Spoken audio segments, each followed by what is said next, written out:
All rise, come to order, and for the 18th Judicial Circuit of Broward County, Florida is now in session. Hands out of the pockets. How old are you? 17. 15. 15. 17. 8 British teenagers are appearing in a US court. Hurry up, put your hand up on the wall. They're being sent to one of America's toughest jails. From the courtroom to incarceration, it's part of a radical intervention program for unruly teenagers and youngsters in trouble with the law. I beat this boy up to the point he was like unrecognizable. Face forward. Sold like weed, sold heroin, crack, cocaine. With the UK's prison population the highest in Europe, and youth-related knife crime up over 60% in 5 years, this is the first time British teens have taken part in the programme. If you're only 15 years old and the police don't scare you, what is going to make you behave? His world is very scary to me. It really is. For 7 days, the teenagers, who have been signed up by their parents, will be living behind bars. This is real. 1,800 inmates. The worst of the worst. They will be pushed to their limits. Do we understand each other? Yes, sir. You want to say something? Touch me and I'll up in it. Touch me and I'll... Go on! Go on! Go on! What do you have to do? Change. In the hope that life on the inside can change their lives on the outside. This ain't where you want to be, man.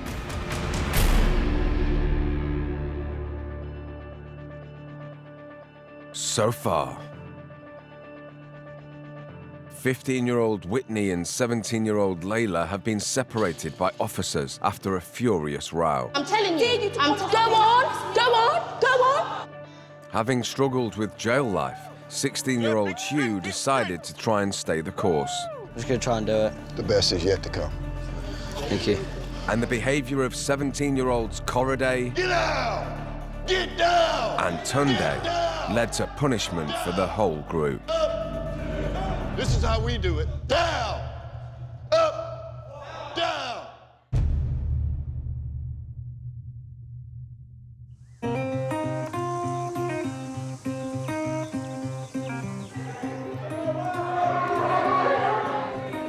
The 8 British teens are on their 4th day inside Brevard County Jail. Gentlemen, stay on the right side of the hallway when you're coming out. On the right side of the hallway. For Lieutenant Stokes and his team, the next 72 hours are crucial for persuading the teens to get back on the straight and narrow. I really want to make an impact, how important it is for you to understand actions have consequences. So it's at this point we use the most extreme deterrent in our program. But before the program reaches its climax, there's a schedule of hard work planned for the group, beginning with cleaning the jail's canine center. And the bag will get tied up and thrown in the trash can right there. All right? Let me get you those. Look at this shit. The majority of them talk about being successful, but there's some hard times that you're going to have to go through.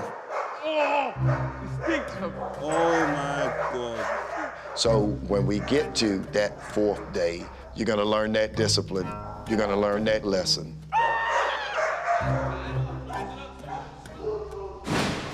Not really like orders. My mum, she'll be like, oh, you can't do simple chores and that. She does get annoyed. Like, I think she's given up. Like, there's times I actually just can't be asked.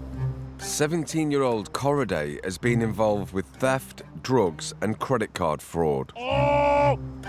Oh! Pick it up, tie it up. No, it's too soft. What we see are kids that are reaching out for discipline. You cannot just scare the kids. So our program is designed to show them what's needed to be a successful member of society. The whole point of selling drugs and doing fraud is to get money easy.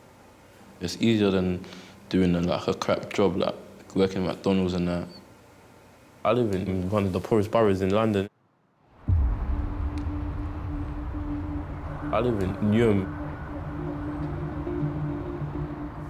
There's a lot of poverty in that. And obviously, when you're from an area like that, all you want to do is make money, innit? The intensity of the time that we are in. Social media, peer pressure, gang culture. Just get the money at all costs.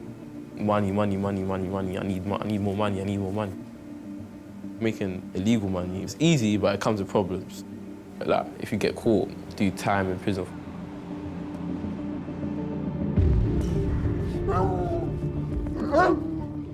So, how is it over here? Me, I just work and sleep. I really don't do much. Get up about 4 in the morning for breakfast, get lunch about 10, and dinner's about 4. And then you go on lockdown 4 times a day. Oh, I hate this. Poo, like clearing up poo, fam. The toilet's supposed to do that for you. Jail, a life of just being told what to do all day long for months and years at a time. Guys, listen up. The 4 of mine, come here, please. 4 of mine. Is there anyone that does not know how to work on a bicycle? I don't know how to fix a chain. If you want to come over here.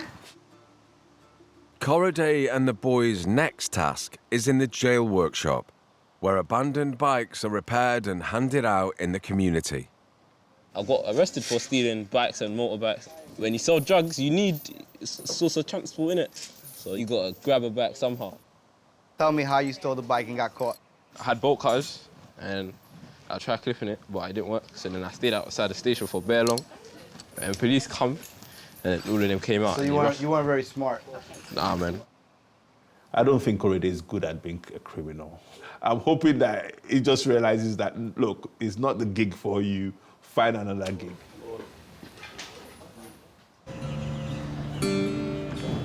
After their fight, 15-year-old Whitney and 17-year-old Layla have been held back so officers can attempt to broker a peace. So what has changed to cause you guys to not work as a team anymore?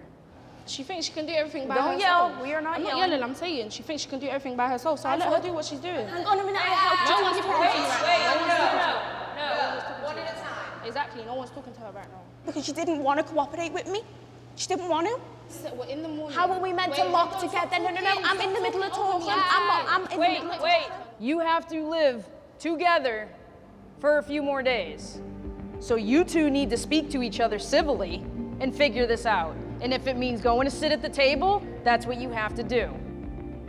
When I'm angry, I'm just nasty. Just no barrier, and I just go crazy. There are things that you guys are going to disagree upon. It's how you work through those problems is the most important thing. When you started saying that you were gonna fuck me up and shit like that, I was just thinking like, what was the need? And You was trying to like put me down, saying like I'm a little girl, I'm only 15 and stuff like that. And I don't like people calling me a little girl. When I'm in an argument or a fight, in my head I know when to stop. I don't want to be the one to back down. Like I don't want to make it look like I'm weak. Like I didn't mean to, you know. yeah, I know I shouldn't really have brought like your age and stuff into it, but that's what done me head in. Like we're both as bossy as each other. Like we are, both of us, and I think that's where we clash. A lot of these kids, they have those anger issues, they get in fights, and they gotta understand that there's other ways to fight things without using physical violence. We've had some time to cool down. We've had some time to think about it. We still have a couple days left. We have to survive with each other, right? Yeah. All right.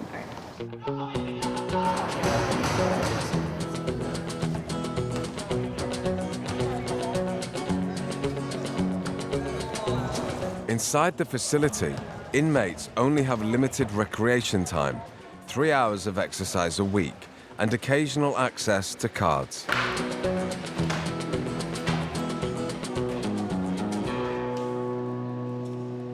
Why are you always helping, guys?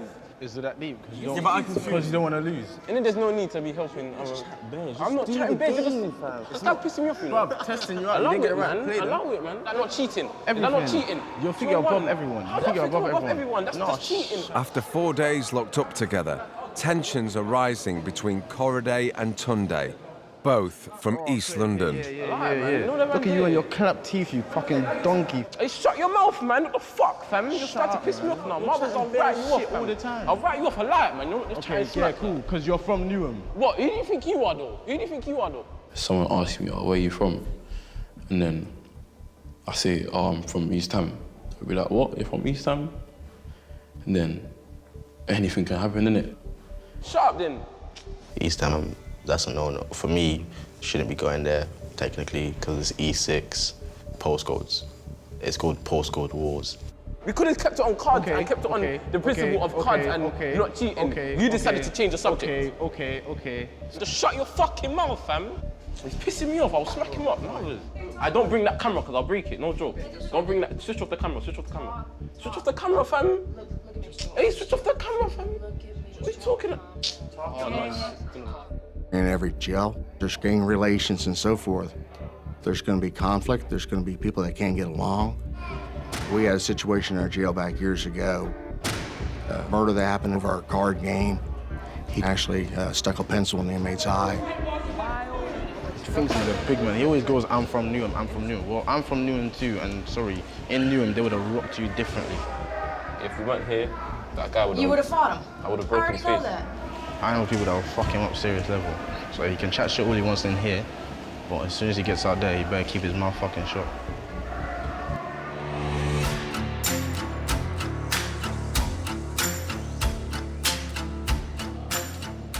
Get to your bunks.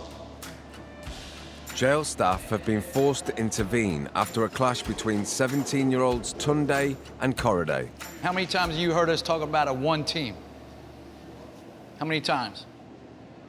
You're in a confined area. Yes, there's going to be some hiccups, but you have to address them, squash it, let it go. Does everybody understand that?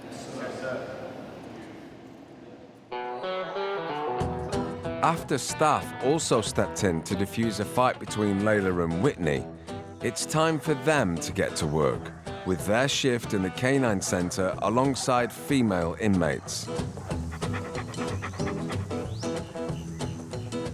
How come you're here? I'm here because I'm a drug addict. So it started with drinking, and then it gradually progressed to, like, you know, smoking weed. And then before you know it, I'm a needle-using opiate addict. Stopped caring about myself, is what I realized. No self-respect. Every time I have a drink the day after, I think, why do I do it to myself? But then I carry on drinking anyway, and carry on. But then, I don't know, I'm just scared in case, like, am I just drinking all the time now because I've got nothing else to do, and that's what my mum does. I feel like I'm at a crossroads because I'm not doing anything with my life at all. I just hope I'm not like on the dole. I just want to be able to have a job and have a nice house and be able to just like live a good life. Life is aimless at the minute. Doesn't seem to be going anywhere. And obviously I've got my own concerns about Layla getting involved with the alcohol abuse. That's my major issue is the drink. Her mum's problems is as a result of alcohol abuse. Since I've been here, like, 6 of my good friends have overdosed, and they're gone. How many times have you been in jail? I actually been here 16 times in the last 4 years.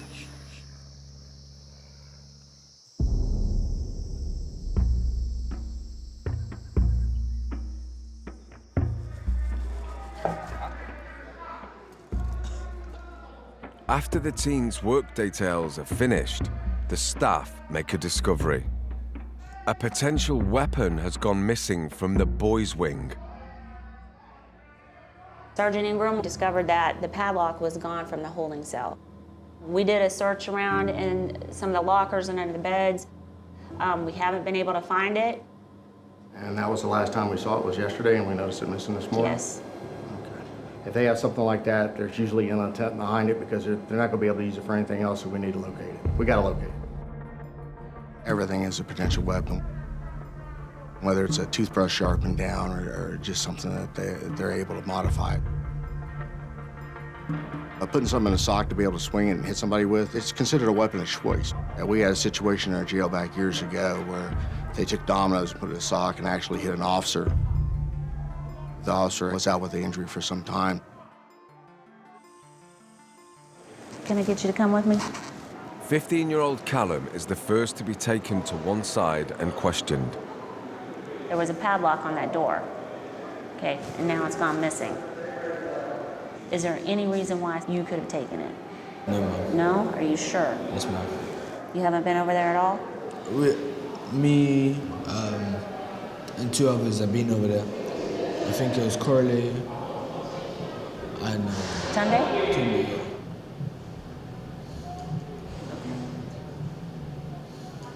Do you know anything about that? No, nothing. Nothing at all. Okay. Knew them. They're gonna carry some kind of weapon. I wouldn't just say a knife. Like some people carry hammers or like them police baton things. Like people carry that nowadays. When I fight personally, I use whatever is around me. Someone's in trouble. What you mean, pal? Someone's in trouble. You been seeing something? Yeah, someone took something that they wasn't supposed to take, and it could be... Corday, can I have you put that down and come with me? There's a padlock that's missing. Do you know anything about it?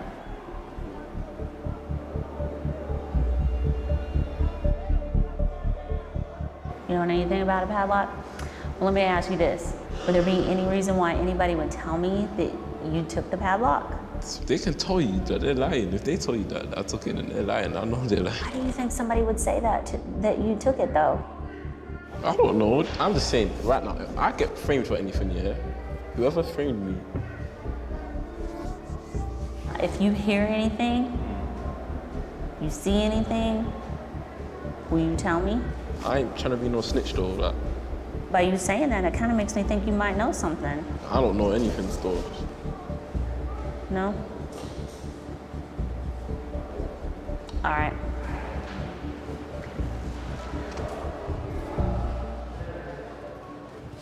He automatically said he didn't want to be a snitch. If you don't know anything, you don't have to worry about being a snitch. So he has an idea of who could possibly have that. With the other officers focusing on the missing padlock, Lieutenant Stokes has taken Layla aside for a one-to-one chat about the trouble she's getting into back at home. Your grandparents, do you think they're concerned about you when it comes to the drinking? They think that I'm going to end up like my mum. She's an alcoholic and she's homeless. That don't scare you? Yeah, of course it does. It does? Like to think like my mum's not there. Like even when I was a kid, I've constantly been afraid of being alone. My mum just used to come in and out the house at all hours. When I was in bed sleeping, I used to be like scared sometimes, if like she was in the house or if she wasn't, and who'd be in the house with us. That's a lot of anger and a lot of fear. They're intertwined. You can't have one without the other. My father, he did some things that I didn't care for. Everything that I saw about him that I did not like, I did just the opposite. Because they were wrong things. They were wrong. You feel like in the way you came up, it's wrong. So take it and learn from it. If you want to stop drinking, stop drinking.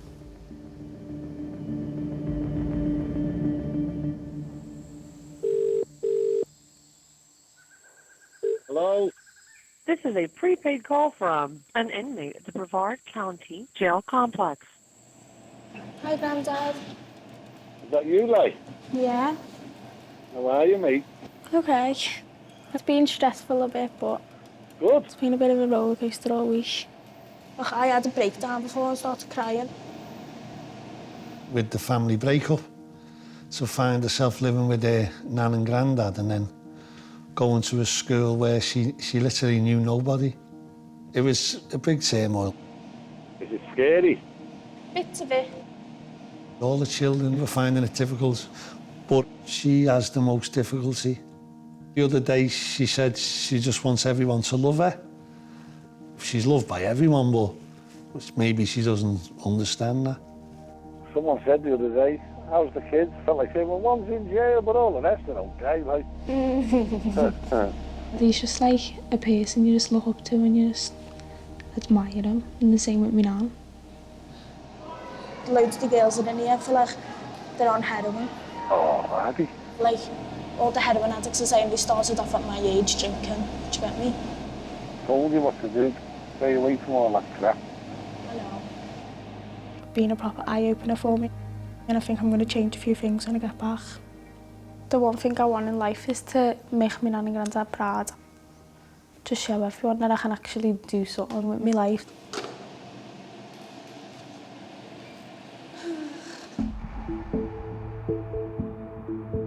Aware that several of the boys are on the fringes of gang activity, Lieutenant Stokes wants the team to hear firsthand where gang life can lead. These individuals, they lived a hard life. Slanging and banging. They've been shot. They've been stabbed. All of these people are pulling for you. And now we just need you to pull for yourself. Both men are former members of America's most notorious rival street gangs, the Bloods and the Crips.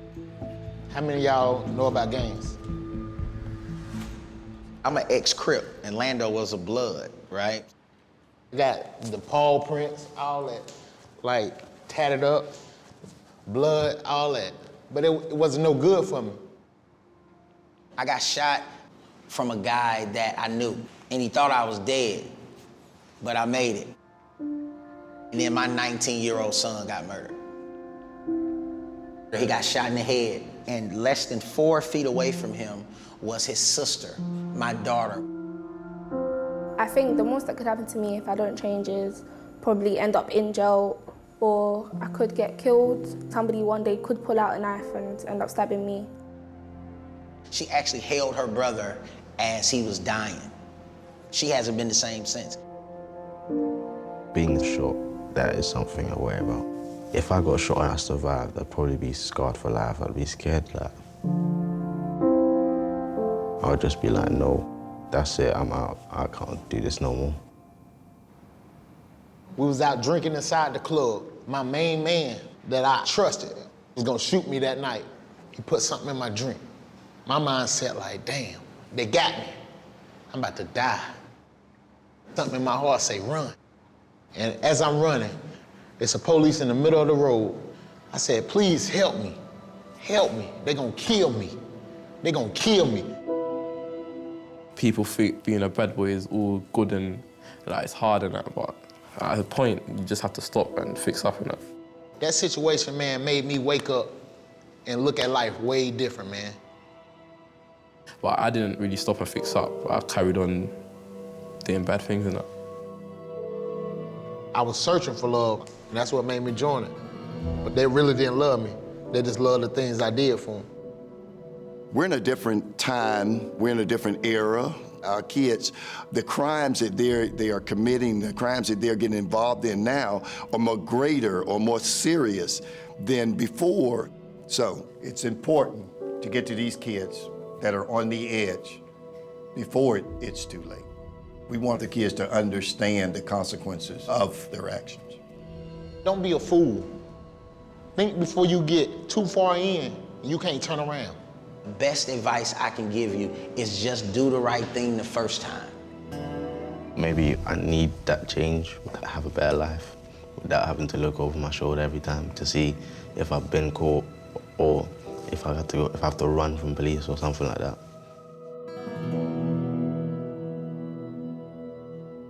On your feet.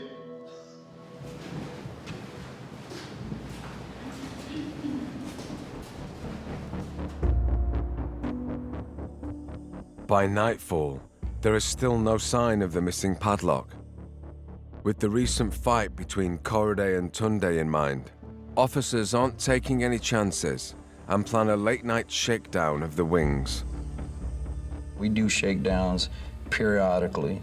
We'll go down and shake down a cell block every day. Someday we'll do it twice a day. Deputy Nichols will be in the control room. She's gonna flick all the lights and just go inside. They don't grab anything. They don't grab shoes. They don't reach in their wall lockers. They don't reach under their bunks. I mean, we're searching everything. The whole cell block. They can't hide nothing no more. All right, let's go. There's no quiet time, let me put it that way, in a jail.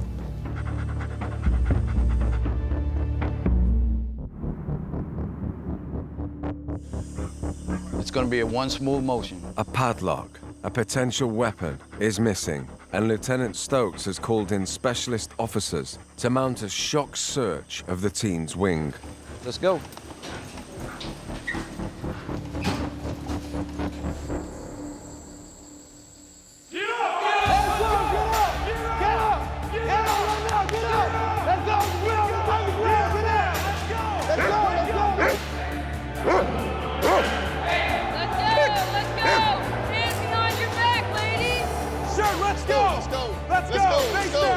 Stand up, 1, 2, 3, up. Put it on this wall here. Do not move, gentlemen. Keep your head faces against the wall. Spread your feet, spread your feet. Stay that way. Shake them down, guys.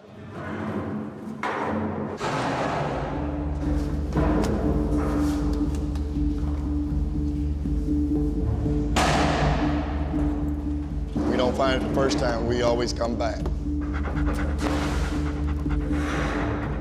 If you know what we're looking for, it'll be wise for you to give it to us. Put your back on the wall.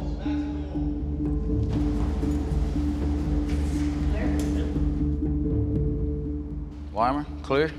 Malaga, clear. Clear and secure. We find nothing in there, then at the end of the day, they'll clean up whatever mess is created, because in our minds, they caused that mess. They caused the concern that there may be some kind of illegal activity going on. The search draws a blank, and officers conclude the padlock has probably been dumped. We still didn't find anything. No. There's also a possibility they just tossed it. There's a possibility we'll never find it, you know? Correct. All right, but we're gonna call it for the night and get some sleep. All right, sir. That fucking padlock.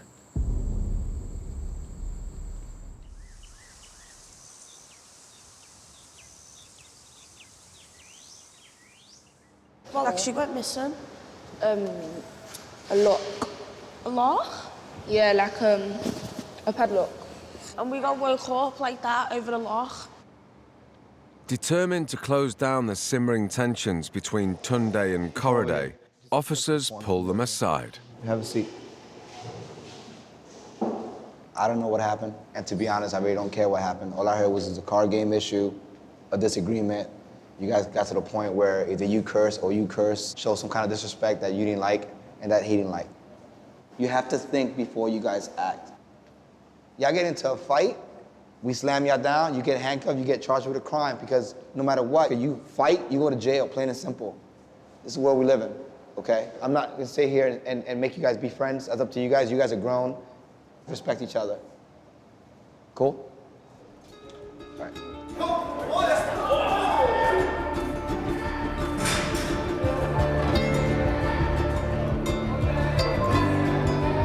Concerned that Korede hasn't taken on board the program's message about what's required for him to stay out of jail, Lieutenant Stokes has called him in for a one-to-one. Tell me about yourself. How's home life? You have any siblings? Yeah. You do? Younger or older? Younger. Younger brothers? Yeah. Okay, so you the example setter. Yeah. He's the youngest. Like, I'm a bit scared of him because he looks up to me. And okay, all right. But I don't want him to, if you get what I mean. Why? I'll go out late at night. I'll bring dirty money into the house, like drug money or fraudulent money. You have this fascination making a lot of money. Not just making a lot of money, but making it quick. Why is that so important to you? My family works literally day and night, day and night, day and night. So I just took it upon myself to start making money and stuff like that. I have 2 younger brothers, innit? And obviously they will need more than what I need. Got to a stage where I was like, I'm gonna start making money myself so that if they need something and they come to me, I can get it for them.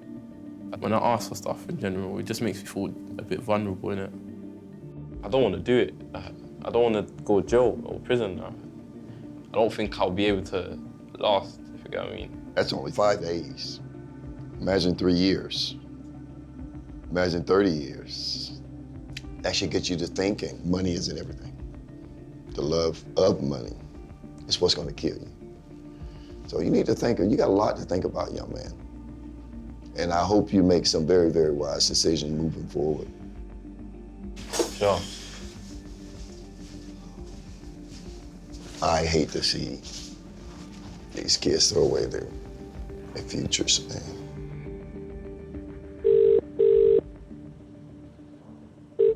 Hello? Dad. I'm so happy you picked up, man. What's happened so far? Oh, I want to cry now, man. I haven't spoken to you so long now. It feels that long. Yeah, man. Prison is so shit, man. There's nothing to like in it. Korede is the second of my 4 children. He's the only one that has gone down this path. So it's scary for me. You know, I don't want, it's almost like peering into the worst. They're actually treating us as proper prisoners and that. My goodness. Stay strong and learn as much as you can. That's what I'm trying to do, man. But I don't want to stay here. Look, everything tough comes to an end.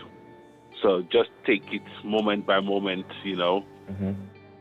Even though he's lost his way, he's still my son. I just pray that this process, we just put him on a more steadier path. It'll soon be over, yeah? Yeah. And I'm proud of you, man. Yeah, thanks, Dad.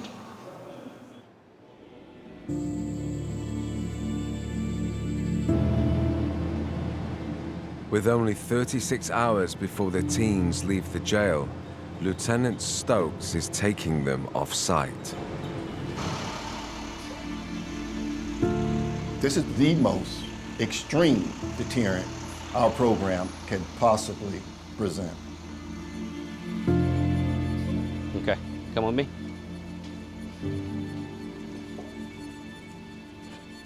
Right now, you're at the medical examiner's office, okay? This is the final destination when people make the wrong decisions. Come with me.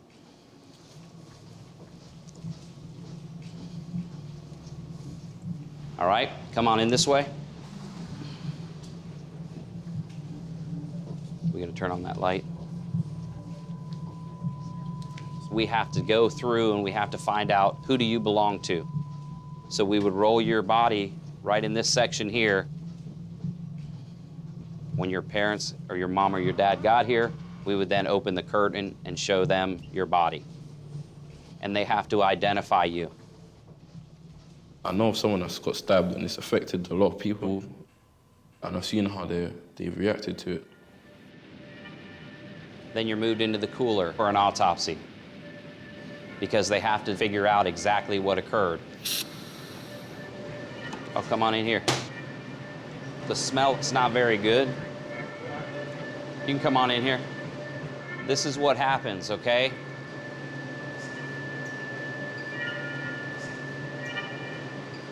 You're stacked on a shelf, you're laid on a table.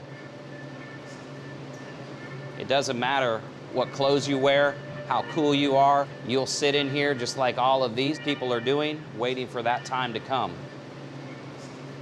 When you're out there and you're doing what you're doing and you get shot, you get stabbed, you get killed, that's it. It's a wrap. Death is for real. That's my message as far as sending them to the morgue. I want them to be in the room, smell it, feel it, touch it. It's real. We pretty much fillet you out this way, and then we take your whole chest plate off. A lot of these kids are into video games, and they hit the reset button and they start the game over again. Okay, so nobody dies. We literally pull your scalp over your face. When they hear the process of death, when they hear the machines that are just gonna cut you open and they know that death is for real, there's no restart button. Every case on the top row is a homicide, so that means every jar up there on that top row It was basically someone else took that life. We have to keep a piece of your organ just in case something comes back up. If you were to cause the death of one of these people, this is where they would be. The gentleman here, he was the victim of youth that were at a party, drinking too much and doing too many things, hit and killed him. This gentleman over here was simply coming out of a club at night, and 2 young youth and 1 female youth beat this old man up so they could be accepted into the gang. They ended up killing him, and these 2 teens are charged with murder. They'll never see the light of day again. I know someone who's been murdered. At night, I can't sleep, like I'm just thinking about death so much. Like, I don't know why, but I think about it a lot. What happens to you after you've died? It makes me like think about life hard. That smell will always stay with you. You'll never, ever forget that. Right? Don't want to be one of them. I just say to myself that I just never get into a gang and never put myself in that situation that you're just setting yourself up for death. You never know what can happen, so it's better start living your life. I'd never want to be the cause of anyone like this or be anything like this. I don't want to kill anyone. You don't want to kill anyone. You don't want to be responsible for this. I need the morgue. If I cut out anything, it'll never be the morgue, because I need that to make that impact about death.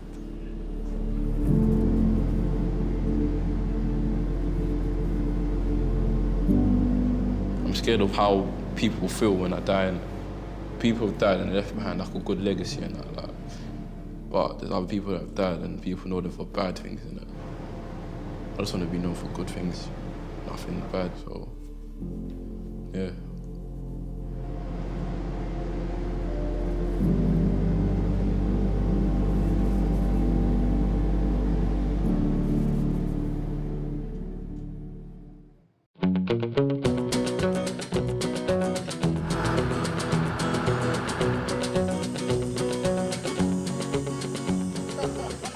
After 6 days of bologna sandwiches, the guards are turning the tables and cooking the group dinner. Yes, miss. You don't understand how satisfied I am. The smell of this. Yes, sir. Lovely. I'm coming back for seconds. How's it taste? Better than the loaf? Yes, sir. Definitely, sir. Maybe you want to stay out of jail then, right? On their last evening, Lieutenant Stokes wants the teens to turn their thoughts to their families back home.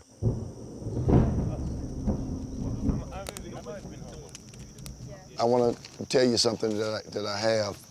Each one of your loved ones wrote you a letter, and I'd like to read these letters to you. Lay. That's what they call you. All we wish is for you to be more confident, be able to do your own thing without being reliant on others. We love you to bits. We just wish the very best for you. Love you, Granddad. Dear Hugh,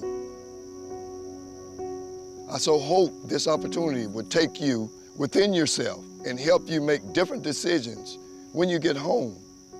I have faith in you. Love you, Hugh. Tunde. I wanted you to do this because I wanted you to learn and change. I want you to listen to me because I'm scared for your future. At the moment, you don't understand how your actions affect our family. Miss you so much and love you so very much. Mom. Corday. My son is a vibrant, gifted, and loving soul. Society sees otherwise. Society sees a tall black boy in a hood. Society sees something to fear, a menace, a threat. I hope this journey will remind my son who he really is, that he comes from the stock of kings, your dad. Okay. Of course.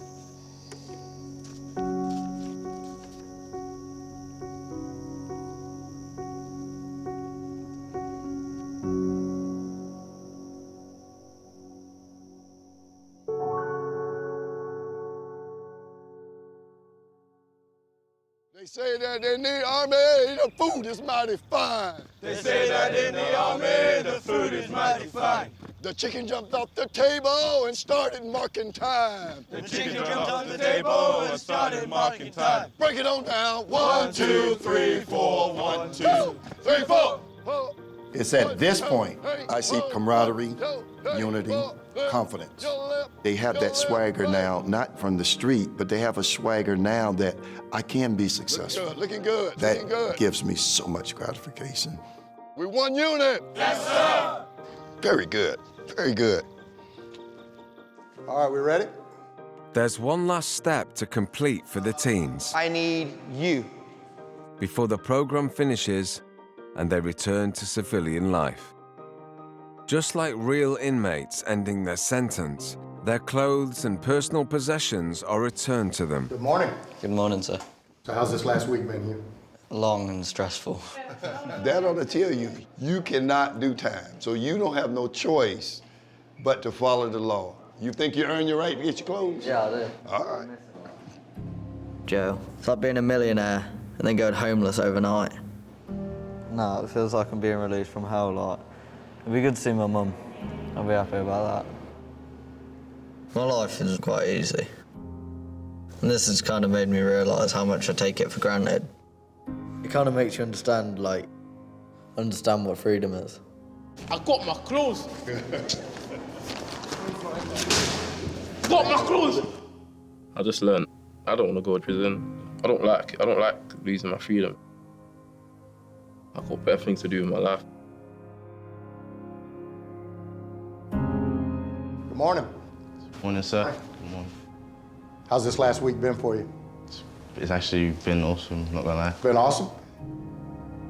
I'm proud of you, okay? I really am. You definitely changed since Monday. Are you excited to get your clothes back? Yes. Got your bag. Jail was a scary place. Now that I've seen that, do I really want to have to go to the real thing if I continue? Fuck that. I feel like a different person, I really do. I feel more like a human now, you know? When I get home, the first thing I'm going to do is run a nice big hot bubbly bath. All right, ladies, the boys are lined up. It's time to go.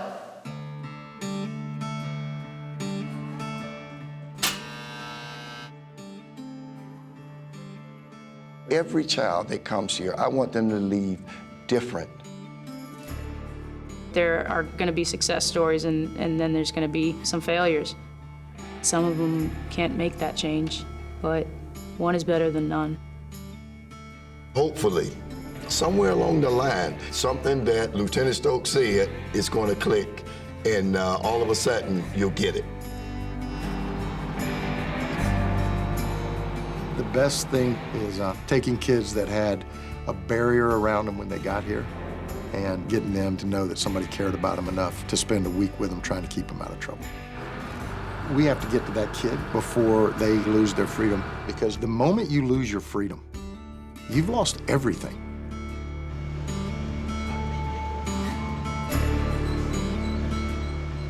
In my family, I don't want to be seen as the child that's getting in trouble all the time. Get off your knees! Get off your knees! I just want my life to get better, innit? I would never want to step foot in a jail again. Are you gonna do something? You ain't gonna do shit, so shut the fuck up, bro. Life's just so short. I don't think it should be wasted looking at four walls. I'm just a kid who wants to be a better person. You want to say something? I still do believe I am tough, but there's no point in playing tough guy all the time. I've learned that I'm a lot stronger than I thought I was. What in tarnation are you crying about? I didn't think I'd even make it to the third day. Quite proud of myself.